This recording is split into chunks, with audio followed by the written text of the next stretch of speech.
What is up, YouTube? Merry Christmas. Merry Christmas. Christmas cookies. Millennial cookie.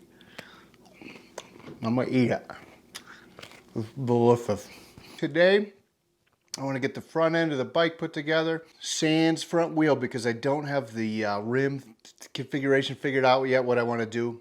But what we can do is get it 99% of the way together minus the wheel. First thing we're going to do is we're going to get bearings put on the steering stem, pound those bad boys on. I'm going to get races put in the neck, get the entire triple put together, put some forks in, get the brakes on hopefully, handlebars put on, controls. I'll show you some of the parts I'm using as we go through it, and give a shout out to anybody that's helped me out with this build. Some changes in the garage. It's still filthy, but got some soft lighting over here. I don't know if it helps with my skin at all. I don't even know where to put it. I don't know how to use it. I got this TV back here. I can watch Netflix and chill with my bike. My wife hates me, but let's get this done. Let's just get started. Ugh. I'm probably not really very good at packing bearings. I know I'm making a giant mess right now.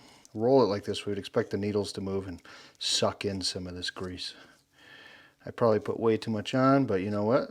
This is one of those situations where too much is probably not a bad thing. So the reason why you grease it first is because once it's on here, it's actually a lot harder to grease. A little grease on there. My hands are all gross right now. I already want to change my glove. We're going to put this guy on. We're going to slide this greasy son of a bitch on just like that. I'm going to wipe my hands off though because they're gross, and I want to get my triples all greasy. For reference here, the bearing kit that we're using is an all balls. I'm using a Tusk steering stem bearing installer. So it comes with a couple different collars. There's a green one and a white one and a silver one. I don't know what that one does, but this red one fits on here just perfect, and it's going to push on our actual bearing surface, or bushing, or whatever that's called.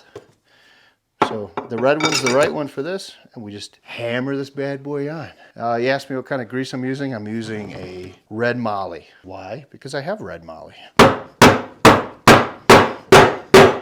Pound this on. For sure, don't forget to put your seal on, right guys? Just saying. That's it. It's gonna start making a crack sound when it's all the way down to the bottom, and you are golden. Fortunately, after I put the bearings on the steering stem, I went ahead and put the races in, but I wasn't recording. So there are a bunch of videos. I would recommend going out to Cameron Niemela, his website. He's shown how to put races in the neck of the frame here. He has good videos. I'm not going to pull this apart and re-video it. Nah, there's good resources out there to show you how to do it. So link in the description below on putting races in the steering neck, okay?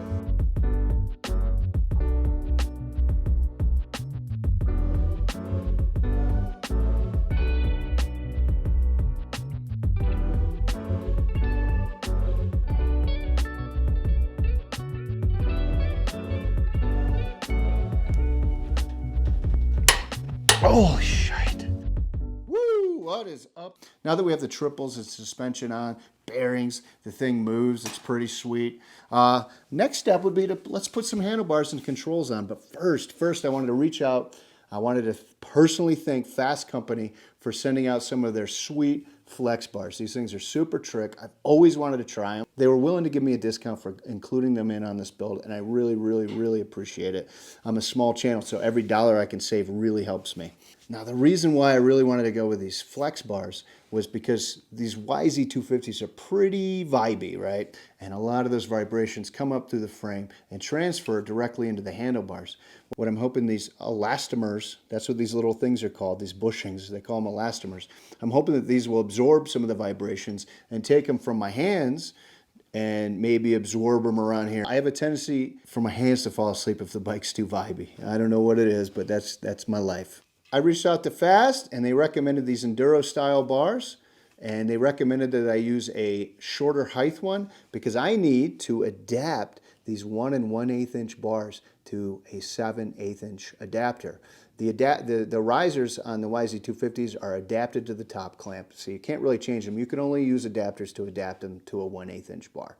With those risers, those adapters, it's going to raise the bars up a little more than stock, So what we did was shorten this to bring them back down a little bit. Really want my bars to be where they should be stock. It keeps my ergonomics on the bike more correct. Now, if you have any questions about these, reach out to FASST and they will absolutely help you. So thank you, Logan at FASST, for sending these over. I really, really appreciate it. And if you're in the industry, reach out to FASST. They'll give you a discount. If you're a racer, they may just give you a discount. I'm not 100% sure. And they're not going to be mad at you for asking. Why wouldn't you ask? Yeah, always get a discount when you can. And FASST also sent out the sweet bar pad that is a wood style. It's camouflage. Why did I go with camouflage instead of blue? Because blue's boring. I wanted something different. To adapt these 1 1/8 inch bars to my 7/8 inch risers, I went with some of these ODI adapters. Why did I go with these? Well, it's ODI. They're the same people that make the lock-on grips. It's a good company.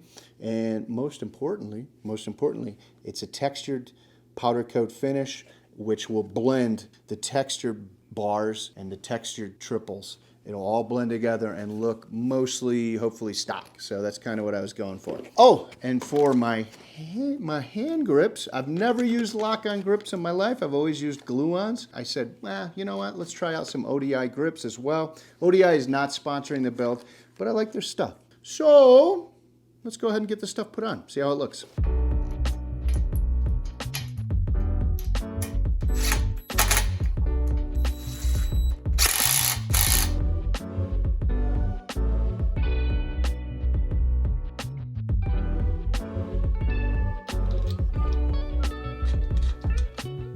Man, that looks sweet. Look at that.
Thanks for hanging out with me. Got this front end done. Looks pretty good. It's a little front heavy, so that means we got to get the swing arm and stuff done. That just means putting bearings in the swing arm and the linkage and such. Pretty easy. Get the brakes and crap put on. Basically, the entire swing arm together. Again, sans rear wheel because I don't have that yet. Still trying to figure out what I want to do. But thanks for watching. If you like this video, please give it a thumbs up. Definitely subscribe. Comment below. And there you go. Thanks for hanging out, guys. I appreciate it.